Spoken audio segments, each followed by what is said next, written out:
Guys, അപ്പോൾ നമ്മളാണെങ്കിൽ നമ്മളെ സെക്കൻഡ് അക്കൗണ്ടിലാണ് പ്ലേയേഴ്സ് ഇറക്കാൻ പോവുകയാണ്. കുറേ നാളായി, ഞാൻ ഇന്നാണ് കറക്കുന്നത്. കുറേ നാളായി. നമ്മളെ ടാർഗറ്റ് എല്ലാവർക്കും അറിയാമല്ലോ. മെയിനാണ് നമ്മളെ സലയും മോട്ടറിച്ചുമാണ്. നമുക്ക് ആരെ കിട്ടുമോ നോക്കാം. ആദ്യമായിട്ടാണ് വീഡിയോ കാണുന്നത്, ജസ്റ്റ് ഇത് ലൈക്ക് ചെയ്യണം, ഷെയർ ചെയ്യണം, സബ്സ്ക്രൈബ് ചെയ്യണം.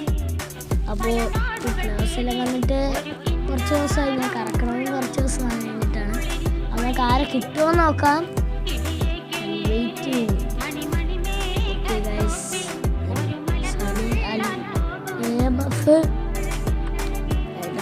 കീപ്പറാണോ? അല്ല, ഓക്കെ, ഇവൻ്റെ പേരെന്താണ്? ഓക്കെ, നമുക്ക് പ്ലെയറിനെ കിട്ടിയുണ്ട്. പ്ലെയർ എവിടുത്തെ ഒരാളെ നോക്കാം. നമുക്ക് എവിടെ നിന്നാണ്, എത്രാമത്തെ സ്ഥാനം നോക്കാം. കിട്ടിയിരിക്കണത് ഗൈസ് അടുത്താണ് കിട്ടിയിരിക്കുന്നത്, രണ്ടാമത്തതിൽ. നിങ്ങൾക്കിതിൽ ആരെ കിട്ടിയെന്ന് കമൻറ്റ് ചെയ്യണം. അപ്പോൾ ടാറ്റാ.